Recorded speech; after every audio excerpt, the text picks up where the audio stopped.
دوسرے خلیفہ راشد عمر ابن خطاب رضی اللہ تعالی عنہ کو اتنا بے چین پہلے نہیں دیکھا گیا تھا جتنا وہ چند دن سے تھے، کیونکہ خالد بن ولید رضی اللہ تعالی عنہ ایک بہت مشکل جنگ لڑ رہے تھے اور ادھر سے کوئی پیغام نہیں آ رہا تھا۔ حضرت عمر رضی اللہ تعالی عنہ روزانہ مدینہ سے نکلتے اور بہت دور تک اس راستے پر کھڑے ہو جاتے، لیکن کوئی جو ہے وہ قاصد نہ آتا۔ بہرحال ایک دن انہیں جانے میں دیر ہوئی اور قاصد آ پہنچا۔ قاصد کی حالت ماڑی تھی، لگتا تھا کہ وہ دن رات سفر کر کے آیا ہے۔ وہ جو ہی اندر داخل ہوا، سلام کیا اور ساتھ ہی نعرہ تکبیر اللہ اکبر کا نعرہ لگایا کہ ہم فاتح ٹھہرے ہیں۔ خلیفہ راشد کی خوشی کا کوئی ٹھکانہ نہ رہا۔ انہوں نے بھی اللہ کی حمد بیان کی۔ قاصد سے پوچھا کہ کوئی غیر معمولی واقعہ جنگ کا، تو قاصد نے بتایا کہ نہیں جی، آپ خالد بن ولید کو جانتے ہیں۔ خالد بن ولید نے جو ہے نا وہ پشتے لگا دیے، ہمیں فتح ہوئی، بہت زیادہ مال غنیمت ہاتھ لگا۔ اچانک قاصد کہتا ہے کہ ہاں، ایک غیر معمولی واقعہ پیش آیا جو ہمارے لیے غیر معمولی تھا۔ خلیفہ نے پوچھا تو قاصد کہتا ہے کہ جنگ جیتنے کے بعد اچانک کہیں سے ایک شاعر آتا ہے۔ وہ خالد ابن ولید کی شان میں قصیدہ پڑھتا ہے۔ قصیدہ اتنا زبردست ہوتا ہے اور خالد کی اتنی زیادہ تعریف ہوتی ہے کہ خالد ابن ولید نے 10,000 درہم وہ اس شاعر کو دیے۔ خلیفہ کے پیروں تلوں سے زمین نکل گئی۔ یہ وہ خلیفہ تھا جو 17 پیوند والی قمیض پہنتا تھا۔ یہ وہ خلیفہ تھا جو دھوپ میں سوتا تھا۔ یہ وہ خلیفہ تھا جو سر کے نیچے اینٹ رکھتا تھا۔ اسے اچھی طرح معلوم تھا 10,000 درہم کتنے ہوتے ہیں۔ فوراً کاتب کو بلوایا گیا اور ایک خط لکھوایا گیا۔ خط میں لکھا گیا کہ 10,000 درہم کی کہانی معلوم ہوئی۔ اگر وہ جیب سے عطا کیے گئے ہیں تو وہ فضول خرچی ہے ایک قصیدے کے لیے، اور اگر وہ بیت المال سے یا مال غنیمت سے دیے گئے ہیں تو وہ بددیانتی ہے۔ دونوں صورتوں میں یو آر فائرڈ، آپ کو ہٹایا جاتا ہے اور آپ فوری طور پہ کمان جو سرجن جنرل ہیں، ڈاکٹر ہیں، حضرت ابو عبیدہ ابن جراح رضی اللہ تعالی عنہ، امین امت، عشرہ مبشرہ میں سے تھے، ان کے حوالے کر دیں۔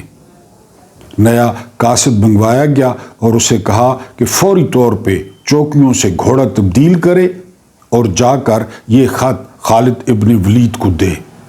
قاصد میدان جنگ میں پہنچا اور جرنیل کو بتایا گیا کہ خلیفہ کی طرف سے قاصد آیا ہے، اس کے پاس ایک خط ہے۔ خالد بن ولید کو خط موصول ہوا۔ خالد بن ولید نے پڑھنے کے لیے اپنے اے ڈی سی کو دیا کہ اونچی آواز میں پڑھو۔ سائفر نہیں ہوتے تھے نا اس وقت۔ جب اے ڈی سی نے خط پڑھا تو پورے جو ہے نا وہ خیمے میں سناٹا چھا گیا اور لوگ خالد ابن ولید کا رد عمل دیکھنے کے لیے بے قرار تھے۔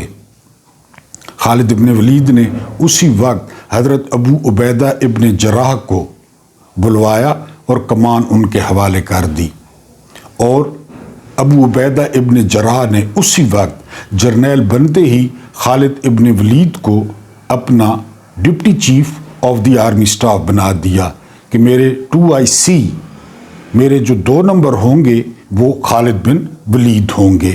اور خالد بن ولید نے خوشی سے وہ عہدہ قبول کیا اور اگلی جو مہمات تھیں ان میں ابو عبیدہ ابن جراح کے نائب بن گئے۔ اور کہا جاتا ہے کہ ابو عبیدہ ابن جراح چونکہ بیسیکلی ڈاکٹر تھے، طبیب تھے، وہ 80% مشورے خالد بن ولید سے لیتے تھے اور خالد بن ولید بڑی خوشی سے ان کو مشورے دیتے تھے۔ 27ویں ترمیم نہیں تھی، استثناء نہیں تھا، تا حیات جو ہے وہ جرنیل نہیں تھے خالد بن ولید. یہ وہ شخص ہے جو اسلام لانے سے پہلے کوئی جنگ نہیں ہارا تھا. یہ وہ شخص ہے جس نے کلمہ گوؤں کو مشرک ہو کر احد میں جیتی ہوئی جنگ ہروا دی تھی. یہ وہ شخص تھا. یہ وہ شخص تھا جس کے ہاتھ سے جنگ موتا میں 7 تلواریں ٹوٹی تھیں. یہ وہ شخص تھا جس پر شہزادیوں میں شرطیں لگتی تھیں کہ کون خالد بن ولید کو دیکھتا ہے اور کون دیکھ پاتا ہے اس دیومالائی کردار کو، کیونکہ خالد دیومالائی افسانوی کردار تھے. مخالف فوج کو جب پتہ چلتا کہ کمانڈر خالد ابن ولید ہے تو آدھی جنگ وہ اسی وقت ہار جاتے تھے. ان کو پہلی دفعہ چیف آف آرمی سٹاف جو پہلے خلیفہ تھے حضرت ابو بکر صدیق رضی اللہ تعالی عنہ نے مقرر کیا تھا اور خالد بن ولید نے اس کا حق ادا کر دیا تھا.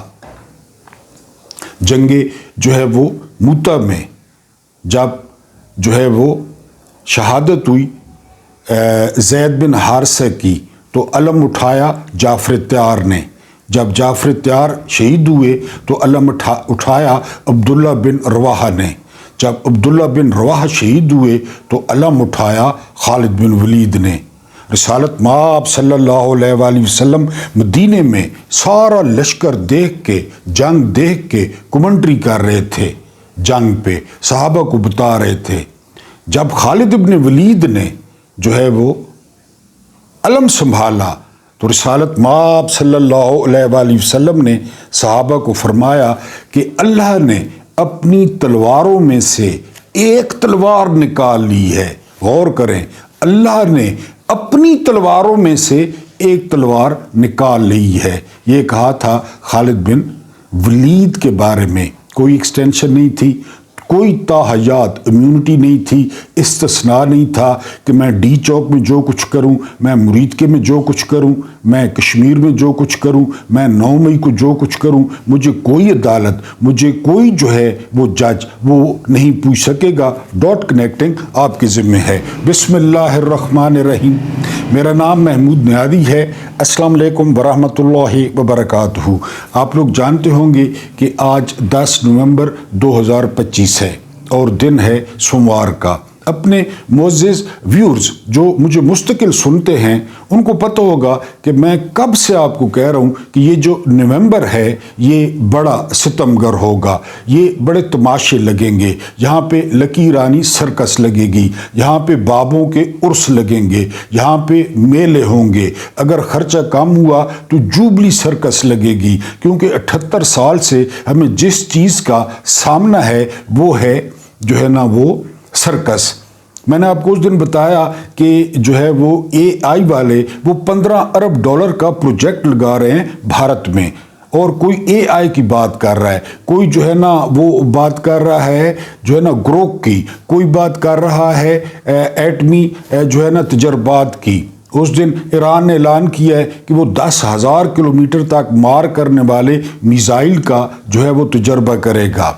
کم جون ہن نے اعلان کیا ہے کہ وہ امریکہ تک مار کرنے والے میزائل کا جو ہے وہ تجربہ کرے گا. یہاں پہ کیا ہو رہا ہے؟ یہاں پہ ججوں کی پینٹیں اتاری جا رہی ہیں، ججوں کے ہاتھ کاٹے جا رہے ہیں، عدلیہ تباہ کی جا رہی ہے، بادشاہت قائم کی جا رہی ہے، فرعونیت قائم کی جا رہی ہے، فرعون کو واپس لایا جا رہا ہے، نمرود کو واپس لایا جا رہا ہے. زمانے میں پنپنے کی یہی باتیں ہیں. یعنی اس طرح بندہ زمانے میں ترقی کرتا ہے اور آپ نے 25 کروڑ کو دوبارہ پتھر کے دور میں بھیجنے کا عزم کر رکھا ہے. بہرحال یہاں پہ جو ہے وہ یہ کچھ ہو رہا ہے اور یہ نومبر میں ہوتا ہے، کیونکہ جو پاکستان کا بادشاہ ہے غیر اعلانیہ جسے آپ آرمی چیف کہتے ہیں، اس کی ایکسٹینشن کا یہ نئے آرمی چیف کا جو ہے 3 سال بعد وہ دورہ ہوتا ہے تو پوری پاکستانی قوم کا جینا حرام ہو جاتا ہے. کچھ تازہ ترین خبریں اور ایک ویلاگ، لیکن اس سے پہلے درخواست ہے کہ اگر آپ لوگ ڈاٹ کنیکٹنگ میں دلچسپی رکھتے ہیں، اگر آپ نیا اور مختلف ویلاگ دیکھنا چاہتے ہیں تو ہمارے چینل کو سبسکرائب کریں، اور اگر آپ سبسکرائبرز ہیں تو ضرور جو ہے وہ یا تو لائک کریں یا ڈس لائک کریں. یہ دو چیزیں لازمی کریں، ان میں سے کوئی ایک کام کریں، نوجوانوں تک پیغام پہنچائیں، خاص کر خالد بن ولید کا، اور اس کے علاوہ ویڈیو کو پورا دیکھنے کی کوشش کیا کریں۔ سب سے پہلی خبر جو آپ کے ساتھ سانجھی کرنی ہے وہ یہ کہ آج یحییٰ خان کی غیرت کو جگانے کے لیے دو سابقہ ججز اور بہت سارے بڑے وکلا، سپریم کورٹ بار کے جو ہے نا صدور، انہوں نے خط لکھا ہے، اور انہوں نے خط لکھا ہے کہ جاگ بغیرتا جاگ، ساری عدالت تباہ کی جا رہی ہے اور سارا کچھ تم لوگوں سے چھینا جا رہا ہے، کوئی غیرت کرو، فل کورٹ بلاؤ اور کوئی جو ہے نا نوٹس لو۔ لیکن میں نے آپ کو بتایا تھا یہ ایفیڈیوٹ دے کر چیف جسٹس بننا ہے، اس نے غیرت کہاں کرنی ہے؟ غیرت ہے بڑی چیز اس جہان تگ و دو میں، پہناتی ہے فقیر کو تاج سر دارا۔ کل ڈیٹ آف برتھ تھی جو ہے نا وہ ڈاکٹر اقبال کی، وہ کہہ گئے تھے بہرحال یحییٰ افریدی غیرت کہاں سے لائیں؟ انہوں نے خط لکھا ہے۔ افغان بارڈر بند ہونے سے پاکستان کو 24 دنوں میں 20 کروڑ کا نقصان ہو چکا ہے، 20 کروڑ کا۔ اس کے علاوہ ہزاروں افراد جو ہے وہ افغانی سرحد پہ وہ دونوں طرف ادھر بھی جو ہے پھنسے ہوئے ہیں اور ادھر بھی پھنسے ہوئے ہیں، کیونکہ آپ جانتے ہوں گے بگرام ایئر بیس کا چکر ہے، اور امریکہ جو اسلحہ چھوڑ کے بھاگا تھا افغانستان میں اس کا چکر ہے۔ وہ ہم لنچ پہ وعدہ کر چکے ہیں کہ وہ ہم لے کے دیں گے۔ اس کے علاوہ امیر متقی، یہ وزیر خارجہ ہیں جو ہے نا وہ افغانستان کے، انہوں نے پوائنٹ تو صحیح اٹھایا ہے۔ انہوں نے کہا کہ پاکستان نے اربوں روپے لگا کے باڑ لگائی، پاکستان نے قلعے بنائے، پاکستان نے چیک پوسٹیں بنائیں، پاکستان نے جو ہے نا وہ کیمرے لگائے، تو پاکستانی روکیں۔ اگر ہم بھیجتے بھی ہیں، فرض کیا ہم بھیجتے ہیں دہشت گرد، تو پاکستانی روکیں، بات تو ٹھیک ہے۔ یعنی آپ کو یاد ہوگا نا لیفٹیننٹ جنرل ندیم انجم، جس کا کھوتے جتنا منہ تھا، اور آج کل سنا ہے یہ مشیر اعلیٰ ہے مکھیہ منتری کا، کیونکہ اسے ڈانگا مارنے میں بڑا تجربہ ہے، اور تو کوئی 1 انچ زمین فتح نہیں کی اس نے، نہ کوئی اور تیر مارا ہے۔ اس نے عرش شریف کے جنازے والے دن کہا تھا کہ نہ ہماری اجازت سے کوئی آتا ہے نہ ہماری اجازت سے کوئی جاتا ہے، تو اس وقت اتنا بڑا ٹرا کیوں مارا؟ ٹرا، اور اس وقت اتنا بڑا جو ہے نا وہ پد کیوں مارا؟ تو امیر متقی کو جواب دینا کہ آپ روکیں ان کو، وہ کیوں آتے ہیں؟ کیونکہ وہ مال دمڑی دیتے ہیں اور ان کو آنے دیا جاتا ہے۔ بہرحال یہ امیر متقی نے جو ہے وہ کہا ہے۔ پاکستان نے اعلان کیا ہے کہ اگر دہشت گردوں کی مدد جاری رہی تو افغانستان کو دشمن کی طرح ٹریٹ کریں گے جی، ہمیں بھی پتہ ہے۔ بگرام ایئر بیس کافی عرصہ ہو گیا، جنگ نہیں ہوئی، دھماکے میرا خیال ہے کچھ عرصے سے نہیں ہوئے۔ پٹھان بیچارے جو ہے نا وہ کہوہ شہوہ آج کل بیچ رہے ہیں KPK والے، تو ان پہ مصیبت نازل کریں۔ علیمہ خان کہتی ہیں کہ عمران خان اپنی رہائی کے لیے کبھی تحریک کا اعلان نہیں کریں گے۔ ہاں، پارٹی نے اگر غیرت کی پوری کھانی ہے، پارٹی نے غیرت کرنی ہے تو وہ غیرت کر لے۔ عمران خان جو ہے وہ نہیں جو ہے نا کال دیں گے کہ مجھے رہا کروائیں، یہ علیمہ خان کہتی ہیں۔ اس کے بعد اور یہ مقبول جان، یہ بات میں پہلے ابتدائی میں کر چکا ہوں کہ خالد بن ولید کو ایکسٹینشن نہیں ملی، خالد بن ولید کو تاحیات امیونٹی نہیں ملی۔ ایک دفعہ انہوں نے جو کام کیا، حالانکہ آپ مجھے بتائیں کہ خالد بن ولید نے اگر وہ 10,000 درہم جیب سے دیے تو خالد بن ولید کا کوئی ناجائز کاروبار تھا؟ اللہ کی تلواروں میں سے ایک تلوار، اگر خالد بن ولید نے مال غنیمت میں سے 10,000 درہم دے دیے تو وہ بھی جو ہے نا ٹھیک ہے، وہ غیر قانونی بات تھی، لیکن ان کو کوئی امیونٹی نہیں تھی، ان کو فوری طور پہ برطرف کر دیا گیا۔ اور یہ بھی آپ کو بات بتاؤں کہ جب سے عمر ابن خطاب نے ان کو برطرف کیا، اس کے بعد وہ چیف نہیں بنے۔ جنگیں لڑی انہوں نے، بے تحاشا جنگیں لڑی، لیکن مختلف لوگوں کے نیچے لڑی۔ ابھی آپ کہیں نا آرمی چیف کو کہ ہم نیا چیف بناتے ہیں، نیا چیف، اور آپ اس کے نیچے جائیں، یہ دیکھیں کیا کرتے ہیں۔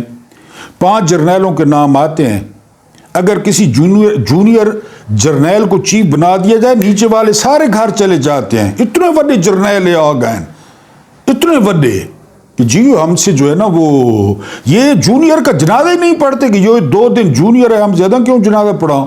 یہاں تو جونیئر سینئر اتنا ہوتا ہے۔ یعنی 5 جرنیلوں کے نام آئے۔ اب یہ عاصم منیر کا جب نام آیا، آپ کو پتہ ہے کتنے لیفٹیننٹ جنرل گھر گئے تھے؟ 5 لیفٹیننٹ جنرل گھر چلے گئے۔ کس بنا پہ؟ کہ یہ OT والا ہے، اس نے کمیشن نہیں لیا، یہ ملٹری اکیڈمی کاکول کا نہیں ہے۔ 5 جرنیل گھر چلے گئے۔ وہاں خالد بن ولید نے، کیونکہ وہ اللہ کے لیے تھا نا، وہ تو اللہ کے لیے تھا، وہ تو دین کے لیے تھا. یہاں کوئی دین کے لیے ہے، یہاں کوئی اللہ کے لیے ہے، یہاں تو رقبے اور یہاں ایکسٹینشنیں اور یہاں استثناء اس کے لیے ہوتا ہے. بہرحال اگلی خبر یہ ہے، شمع جنیجو یہ مشہور و معروف ہیں.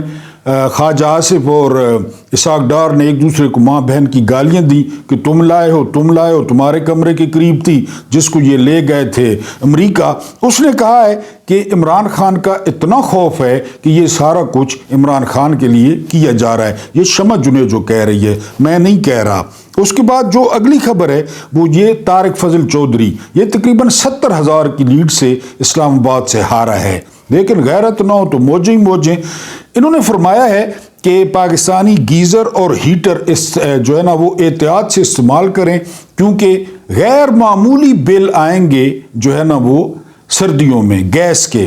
تو ڈاکٹر صاحب جو لوگ حلال کھاتے ہیں، حلال کماتے ہیں، ان کے لیے 200 بھی غیر معمولی ہے، ان کے لیے 400 بھی غیر معمولی ہے. اور آپ جیسے لوگ جو گدھ ہیں، جو مردار کھاتے ہیں، جو قوم کا حق کھاتے ہیں، جو ہار کر تنخواہیں لیتے ہیں، تو ان کے لیے جتنا بل ہے آپ کی تو فری ہوگی. اس کے بعد جو اگلی خبر ہے وہ ایک اینیمل ولی ہے، لگتا بھی میلوں کی طرح ہے، ریچھ کی طرح. اس نے فرمایا ہے کہ جی ہمیں فخر ہے کہ اس ملک کا وزیر اعظم شہباز شریف ہے. پہلے شک ڈلوائی تاحیات امیونٹی والی، پھر خود نکلوائی کہ عمران کو بھی فائدہ پہنچ سکتا ہے. اب اس پہ گھنگرو توڑ رہے ہیں. صحافیوں نے بلاؤز پھاڑ دیے ہیں، صحافیوں نے چڈیاں اتار دی ہیں، پینٹ اتار دی ہیں، کوٹ اتار دی ہیں.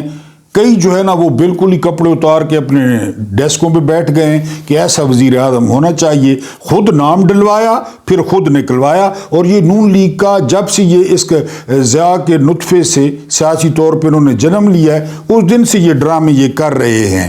اس کے بعد جو اگلی خبر ہے وہ خبر یہ ہے کہ ہم تو یہاں پہ ویسے بیٹھے ہیں، یہ کہنا ہے سید منصور علی شاہ کا. شاہ جی آپ نے بہت مایوس کیا ہے. آپ تو اگر واقعی سید اور شاہ ہیں تو آپ تو جو ہے نا حسین کے قافلے سے ہیں. صحافیوں نے اپنی نوکریاں دے دیں. آپ سے سمینہ پاشا اچھی ہے، آپ سے عمران ریاض اچھا ہے، آپ سے جو ہے صابر شاکر اچھا ہے، آپ سے صدیق جان اچھا ہے، جنہوں نے نوکریاں دے دی اس قوم کے لیے، اس ملک کے لیے. اور آپ لوگ بیٹھے ہیں، تنخواہ نہیں چھوڑ سکتے. نکلیں نا باہر. وہاں بیٹھ کے باتیں کیا کر رہے ہیں، بڑکیں کیا مارے ہیں؟ باہر نکلیں، استعفوں کے بغیر باہر نکلیں، پریس کانفرنس کریں، ننگا کریں نظام کو، عمران کا ہاتھ مضبوط کریں. وہاں بیٹھ کے اور ایسے جو ہے نا ریمارکس دینا اور ہنسنا، ٹھیک ہے کرتے رہیں. اس کے بعد جو اگلی خبر ہے وہ خبر یہ ہے کہ نجم سیٹھی یہ دانشور ہیں اس ملک کے، یہ دانشور ہیں. یہ کہہ رہا ہے کہ جی عدلیہ جو ہے نا وہ حکومتی معاملات میں مداخلت کرتی تھی، حکومتی معاملات میں، اس لیے عدلیہ کے اوپر ٹریکٹر چڑھا دیا گیا ہے. اندازہ کریں، اس لیے عدلیہ برباد کر دی گئی ہے. یہ دانشور ہیں. جیسی قوم ویسے حکمران ویسے دانشور. یہ دانشور ہے کہ جی عدلیہ کوئی نہ کوئی حکومت کو روک دیتی تھی کسی کام کرنے سے، حکومت ڈسٹرب ہوتی تھی، لہٰذا وہ بلڈوزر لائے اور پوری عدلیہ پر جو ہے انہوں نے بلڈوزر چڑھا دیا. ایک اور خبر ہے کہ نواز شریف جو ہے وہ پھٹ پڑے. انہوں نے 27ویں ترمیم کا جب انہیں پتہ چلا تو انہوں نے بغیر گوشت کے نہاری کھائی. نہاری کے ساتھ 9 نان کھانے کے بعد وہ پھٹے، اور ایسے پھٹے اور ایسی بو پھیلی کمرے میں کہ ملازمین کمرے چھوڑ کے بھاگ گئے، برآمدے چھوڑ کے بھاگ گئے. وہاں پہ جو جانور تھے انہوں نے آوازیں نکالی کہ یہ کون پھٹا ہے کہ بدبو سے سر پھٹا جا رہا ہے. یہ لنڈے کے انقلابی، یہ گوالا منڈیلا جس کی ٹوٹل اوقات بیٹی کو وزیر اعلیٰ بنوانا تھا، جس کی ٹوٹل اوقات بھائی کو جو ہے نا وہ وزیر اعظم بنوانا تھا، جو شلوار میں پوٹی کر کے بیٹھا ہے، 80,000 کی لیڈ سے ہارا ہے. یہ کب انقلابی تھا؟ کب؟ ویسے جھوٹا سارا کچھ. بہرحال وہ پھٹا ہے اور لوگوں کے بدبو سے جو ہے وہ سر پھٹے ہیں. آج آپ کے سامنے ایک تحریر رکھنی ہے اور تحریر آپ نے غور سے سننی ہے. تحریر کا عنوان ہے پاکستان کی تاریخ میں جرنیلوں کا سیاہ کردار. پاکستان کی تاریخ میں فوج کا کردار. فوج سے مراد جرنیل ہیں، فوجی سارے خیر ایک جیسے ہیں، وہ چیچی پہ گھومتے ہیں، چیچی پہ دیکھتے ہیں، یہاں چیمبر استعمال نہیں کرتے، سارے ایک جیسے ہیں۔ پاکستان کی تاریخ میں فوج کا کردار ہمیشہ سے ایک متنازع موضوع رہا ہے، کوئی شک نہیں ہے۔ جہاں ایک طرف فوج کو ملکی دفاع کا ضامن سمجھا جاتا ہے، وہیں دوسری طرف اس کے سیاسی، معاشی اور سماجی معاملات میں غیر آئینی مداخلت نے ملک کو شدید نقصان پہنچایا ہے۔ پاکستانی فوج کے ان اقدامات کا جائزہ۔ نمبر 1، سیاسی مداخلت اور جمہوریت کا قتل۔ یہ پہلی ہیڈ لائن ہے۔ پاکستان میں جمہوریت کو کبھی پنپنے نہیں دیا گیا، کیونکہ فوج نے متعدد بار مارشل لا لگایا اور عوامی حکومتوں کو ختم کیا۔ 1958، 1977 اور 1999 میں فوجی آمریت نے نہ صرف عوامی مینڈیٹ کو روندا بلکہ جمہوری روایات کو بھی ختم کر دیا۔ فوج کے زیر سایہ رہنے والی حکومتیں محض کھٹ پتلی ثابت ہوئیں، جن کا مقصد فوج کے مفادات کا تحفظ تھا، نہ کہ عوام کی خدمت۔ ابھی دیکھ لیں۔ نمبر 2، معیشت پر کنٹرول اور مالی کرپشن۔ پاکستانی فوج ایک کاروباری ادارے کی شکل اختیار کر چکی ہے۔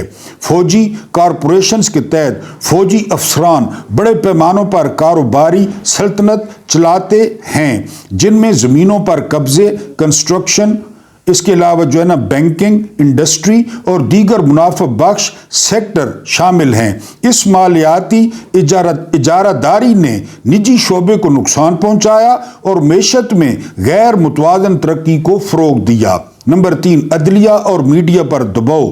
پاکستان میں عدلیہ اور میڈیا کو آزادانہ طور پر کام کرنے نہیں دیا جاتا۔ ہر وہ جج یا صحافی جو فوج کے خلاف بات کرتا ہے، اسے یا تو خاموش کر دیا جاتا ہے یا جلا وطن ہونے پر مجبور کیا جاتا ہے۔ میڈیا کو سنسرشپ اور دھمکیوں کے ذریعے قابو میں رکھا جاتا ہے تاکہ فوج کے خلاف کوئی تنقید نہ کی جا سکے۔ نمبر 4، دہشت گردی اور انتہا پسندی کی پشت پناہی۔ یہ کوئی راز نہیں کہ پاکستانی فوج نے کئی شدت پسند گروپوں کو اسٹریٹجک مفادات کے لیے استعمال کیا۔ یہ پالیسیاں نہ صرف عالمی سطح پر پاکستان کی بدنامی کا باعث بنی بلکہ ملک کے اندر بھی دہشت گردی، فرقہ واریت اور عدم استحکام کو فروغ دیا۔ نمبر 5، بلوچستان اور دیگر صوبوں میں جبر۔ بلوچستان میں جبری گمشدگیاں، بنیادی حقوق کی خلاف ورزیاں اور وسائل کی لوٹ مار میں فوج براہ راست ملوث ہے۔ دیگر صوبوں جیسے سندھ اور خیبر پختونخوا میں بھی ایسے ہی ریاستی مظالم دیکھنے کو ملتے ہیں، جہاں عوامی آواز کو دبانے کے لیے سخت گیر پالیسیاں اپنائی گئی ہیں۔ نمبر 6، خارجہ پالیسی میں غیر ضروری مداخلت۔ فوج نے پاکستان کی خارجہ پالیسی کو ہمیشہ اپنے کنٹرول میں رکھا ہے، جس کی وجہ سے ملک کئی عالمی تنہائیوں کا شکار ہوا۔ بھارت، افغانستان، ایران اور امریکہ کے ساتھ تعلقات خراب ہونے میں فوج کی غیر ضروری مداخلت اور پالیسیوں کا بڑا ہاتھ ہے۔ پاکستانی فوج جو ملک کی دفاع کے لیے بنی تھی، آج خود ملک کی ترقی میں سب سے بڑی رکاوٹ اور پاکستان کی سالمیت کے لیے بہت بڑا خطرہ بن چکی ہے۔ جب تک فوج اپنی غیر آئینی مداخلت ختم نہیں کرتی اور سیاست، معیشت اور عدلیہ سے اپنا اثر و رسوخ نہیں ہٹاتی، تب تک پاکستان ایک حقیقی جمہوری اور خوشحال ملک نہیں بن سکتا۔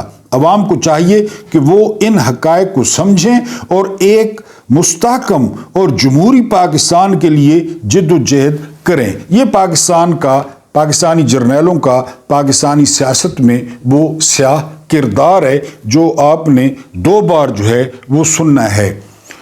تمام تجزیہ نگار کہہ رہے ہیں کہ یہ جو زرداری کو استثناء دیا گیا ہے صدر کو تاحیات، وہ قتل کرے، کرامات کرے، ناچے، خسرہ بن جائے، جنس تبدیل کروا لے، خسرے سے شادی کر لے، لانچیں ڈالروں کی کراچی سے باہر بھیجے، ایان علی کو $5 لاکھ نقد دے کر بھیجے، اس پہ کوئی وہ مقدمہ قائم نہیں ہوگا اور اس کے مرنے تک۔ لیکن یہ بات بھی آپ ذہن میں رکھیں کہ زرداری کی ٹانگیں تو پہلے قبر میں، پتہ تو کسی کا بھی نہیں ہے، لیکن جو اس کی حالت ہے، یہ جو صدر کو استثناء دیا گیا ہے، یہ زرداری کو نہیں دیا گیا، یہ جنرل عاصم منیر کو دیا گیا ہے، کیونکہ ان کی جو آخری منزل ہے وہ ایوان صدر ہے۔ میں نے آپ کو 1000 دفعہ بتایا، ایوب خان فیلڈ مارشل صدر، Yahya Khan chief of army staff صدر، Zia chief of army staff صدر، Musharraf chief of army staff اور صدر۔ آئنسٹائن نے کہا تھا کہ ایک تجربہ یا ایک کام کو بار بار کرنا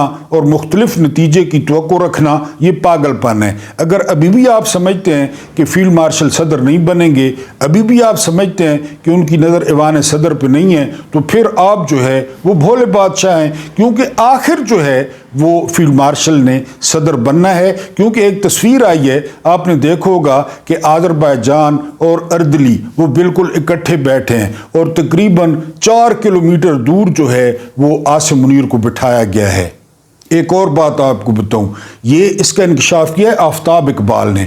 آفتاب اقبال نے کہا ہے کہ فیلڈ مارشل گئے ہیں چین، وہاں پہ 3-4 دن رہے ہیں، انہوں نے لوگوں سے رابطہ کیا ہے، یعنی حکومتی لوگوں سے وہاں کی، اور انہوں نے کہا کہ شیپنگ سے ملاقات کروائیں۔ انہوں نے کہا سر وہ جرنیل سے کس طرح ملے؟ کہاں شیپنگ، کہاں آپ؟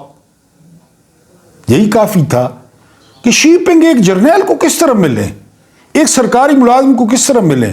آج سے 2 ہفتے پہلے میں نے آپ کو بتایا کہ شیپنگ نے ایک سائن کے ذریعے 9 جرنیل فارغ کر دیے، چین کے 9 جرنیل فارغ کر دیے کہ دفع ہو جاؤ۔ تو شیپنگ کس طرح ملتا؟ نہیں ملا شیپنگ، ویسے ہی گھوم پھر کے فیلڈ مارشل واپس آ گئے۔ یہ آفتاب اقبال نے انکشاف کیا ہے کہ شیپنگ نہیں ملا۔ اب شیپنگ دنیا میں آپ کو پتہ ہے چائنا ابھرتی ہوئی سپر پاور ہے۔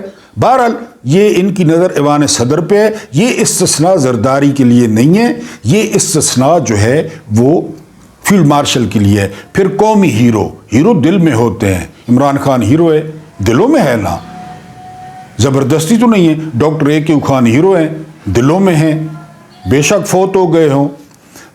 جو ہے نا وہ قائد اعظم ہیرو ہیں، دلوں میں ہیں۔ ترمیموں سے کوئی ہیرو بنتا ہے، لکھوا کر کوئی ہیرو بنتا ہے؟ بہرحال ان کی نظر جو ہے وہ ایوان صدر پہ ہے۔ اس کے بعد جو اگلی خبر ہے کہ جی شہادت کی خواہش ہے۔ قرآنی آیات پڑھ کے کئی دفعہ فیلڈ مارشل صاحب جو ہے وہ کہہ چکے ہیں۔ اب شہادت کے بارے میں ڈاکٹر اقبال 9 نومبر چونکہ کل گزرا، اور میں ان کو پیر مانتا ہوں، میں ان کو جو ہے نا وہ اپنا مرشد مانتا ہوں روحانی طور پہ، کیونکہ ڈاکٹر صاحب روحانی طور پہ اپنا پیر جلال الدین رومی کو مانتے تھے، ان کو اپنا مرشد مانتے تھے۔ میں ڈاکٹر صاحب کو مانتا ہوں۔ ڈاکٹر صاحب نے کیا کہا؟ یہ غازی یہ تیرے پر اسرار بندے جنہیں تو نے بخشا ہے ذوق خدائی، 2 نیم جن کی ٹھوکر سے صحرا و دریا، سمٹ کر پہاڑ جن کی ہیبت سے رائی، شہادت مطلوب مقصود مومن، نہ مال غنیمت نہ کشور کشائی۔ کشور کشائی کہتے ہیں ملک فتح کرنے کو، کہ اس کا تو مطلب شہادت ہے، اس کا مطلب تا حیات مراد، تا حیات ایکسٹینشن، تا حیات ہیرو، تا حیات فیلڈ مارشل اگر شہادت کی خواہش ہے۔ خالد بن ولید نے کہا تھا نا، میں نے آپ کو بتایا جب کیسر روم کو خط لکھا خالد بن ولید نے، تو خالد بن ولید نے آخری لائن لکھی تھی کہ جتنی محبت تم لوگوں کو زندگی سے ہے، سونے کے تخت اور 500 لڑکیاں، جتنی محبت اتنا عشق ہمیں موت سے ہے، موت سے۔ میں نے آپ کو زرار بن الازور کا بتایا کہ زرا تو کجا، زرا وہ قمیض ہی نہیں پہنتے تھے، اور خالد بن ولید نے ان کا نام رکھا ہوا تھا میرا ننگا کمانڈر۔ پڑھ لیں زرار کے بارے میں، قمیض نہیں پہنتے تھے، قمیض بالکل اسی طرح، ایک ہاتھ میں تلوار ایک میں برچھی، اور وہ جب بھی چاہتے تھے تو سپہ سالار کو ایک تو سلام کرتے تھے، دوسرا کہتے تھے رسالت مآب صلی اللہ علیہ وآلہ وسلم کو کوئی پیغام دینا ہے تو بتا دو، میں جا رہا ہوں، میں کوئی واپس آنے کے لیے جا رہا ہوں۔ قمیض بھی نہیں پہنتے تھے۔ کسی دن پورا قصہ انشاءاللہ اتوار کو زرار بن ازور کا آپ کو سناؤں گا، جو قمیض نہیں پہنتے تھے اور وہ الوداع ہو کر جاتے تھے۔ ان کی تمنا تھی شہادت کی، نہ مال غنیمت نہ کشور کشائی۔ شہادت کی تمنا والے ایکسٹینشنیں لیتے ہیں، تا حیات وردی میں رہتے ہیں، اتنا خوف۔ امریکہ نے اعلان کیا ہے کہ کسی ذہنی مریض کو امریکہ کا ویزا نہیں ملے گا۔ ڈاٹ کنیکٹنگ کر لیں کیونکہ مرشد ایک مرشد جو 25 کروڑ کا مرشد ہے، جو 25 کروڑ کا ہیرو ہے، جو 25 کروڑ کا معشوق ہے، جو 25 کروڑ کا لیڈر ہے، جو 25 کروڑ کا وزیر اعظم ہے، وہ بیٹھا ہے اڈیالہ میں۔ عمران احمد خان نیادی آستانہ عالیہ اڈیالہ اڈیالوی، انہوں نے کہا تھا کہ جنرل صاحب جو ہے وہ ظالم بھی ہیں، جنرل صاحب اتنے ظالم ہیں کہ وہ ذہنی مریض ہیں۔ اب مجھے فکر پڑ گئی ہے جنرل صاحب کی۔ جنرل صاحب امریکہ بہت جاتے ہیں، لنچ کرتے ہیں، پھرتے شرتے ہیں، ویسے بھی یہ جو ہے نا وہ فیورٹ ہیں ڈونلڈ جے ٹرمپ کے، تو اب ان کے ویزے پر میرا خیال ہے امریکی سفارت خانہ وہ مور لگانے سے پہلے سوچے گا، کیونکہ جس پہ اعلیٰ حضرت اڈیالوی نے مور لگا دی وہ پھر مور لگ جاتی ہے۔ تو مجھے جنرل صاحب کی فکر ہے کہ اب دیکھتے ہیں جنرل صاحب کو جو ہے وہ امریکہ کا ویزا ملتا ہے یا نہیں ملتا۔ بہرحال ابھی شاید مل جائے، پھر جب جو پیر و مرشد اڈیالوی ہیں وہ آئیں گے تو وہ انشاءاللہ بیان کر دیں گے، انہوں نے آنا تو ہے، ان کو روک تو اب نہیں سکتے۔ اللہ پاک کے حکم سے، اللہ پاک کے کرم سے اس نے آنا ہے، اس نے وزیر اعظم بننا ہے، اور اس نے ایک جلسہ کیا تو یہ 26 ترمیم کی بتی، یہ 27ویں ترمیم کی بتی وہ فیصل واڈا کو جو آج کہہ رہا تھا کہ عمران خان جیسے کئی آئے اور کئی گئے، تو وہ فیصل واڈا کو دے دی جائے گی انشاءاللہ، جو ہے نا ذرا سخت بنا کر۔